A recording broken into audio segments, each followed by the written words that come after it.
కార్మికుడి మీద 330 రూపాయల భారం రేవంత్ రెడ్డి ప్రభుత్వం వేసింది. ఆడోళ్ళ ఫ్రీ అంటివి మగపిల్లల దగ్గర డబ్బులు వసూలు చేస్తారు. ఇవాళ ఒక పేద ప్రైవేట్ కంపెనీలో ఉద్యోగం చేసే యువకుడు ఒక అవుట్ సోర్సింగ్ ఉద్యోగి టికెట్ మీద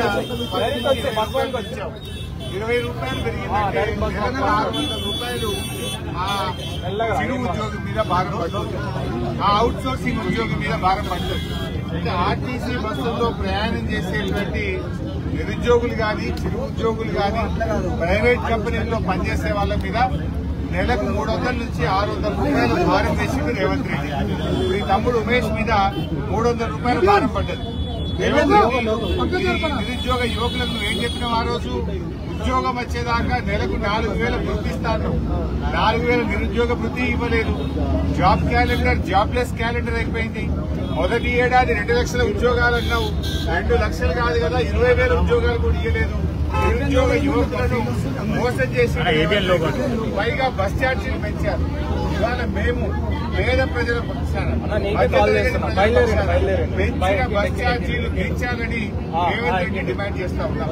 ఇవాళ రేవంత్ రెడ్డి 20 నెలలు బస్ ఛార్జీలు పెంచింది. ఒకసారి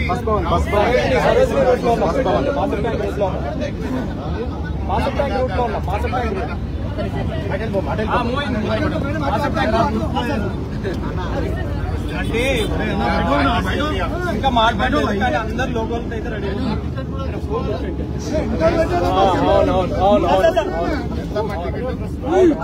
రిపోర్టర్ అందరు లేరా? Reporter okay. మెహదీపట్నం నుంచి ఆర్టీసీ ఎండీ ఆఫీస్ నిన్నటి దాకా 30 రూపాయలు ఉండే. ఇప్పుడే కండక్టర్ అమ్మ టికెట్ ఇచ్చింది, 40 రూపాయలకు టికెట్ ఇచ్చింది. 10 రూపాయలు పెరిగింది. రోజుకు 10 రూపాయలు పోయేటప్పుడు వచ్చేటప్పుడు 10 రూపాయలు, 20 రూపాయలు. అంటే నెలకు 600 రూపాయలు ఒక పేద మధ్యతరగతి ప్రజల మీద రేవంత్ రెడ్డి ప్రభుత్వం వేసిన భారం. అంటే ఈ రోజు ఇది చాలా దుర్మార్గమైనటువంటి విషయం.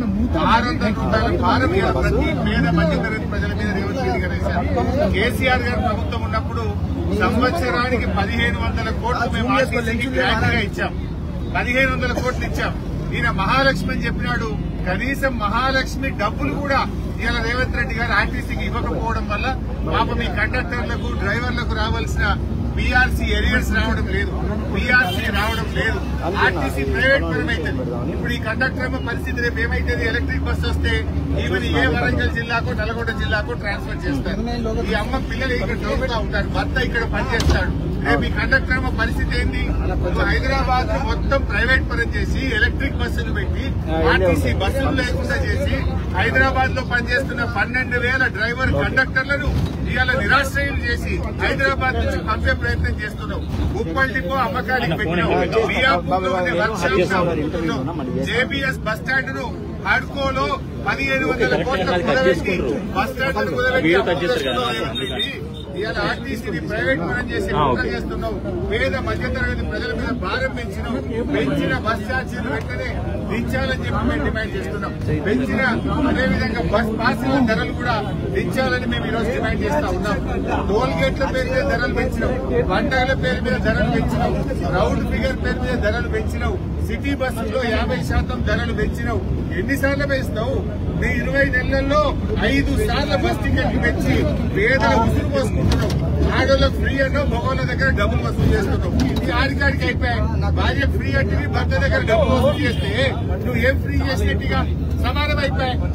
ఇప్పటికైనా రేవంత్ రెడ్డి గారు పెంచిన ధరలు తగ్గించాలని, ఆర్టీసీ కార్మికులను ప్రభుత్వ ఉద్యోగులుగా గుర్తించాలి, ప్రభుత్వ ఉద్యోగులుగా ఆర్టీసీ కార్మికుల్ని గుర్తించాలని మేము డిమాండ్ చేస్తూ ఈ రోజు ఈ నిరసన కార్యక్రమాన్ని చేపట్టాం. ఆర్టీసీ బస్ ఎక్కి ఆర్టీసీ ఎండీ ఆఫీస్ కోసం ఎండీ గారికి మెమోరాండం ఇచ్చి పెంచిన ఛార్జీలు దించాలి, ఆర్టీసీ కార్మికులను ప్రభుత్వ ఉద్యోగులుగా గుర్తించాలి.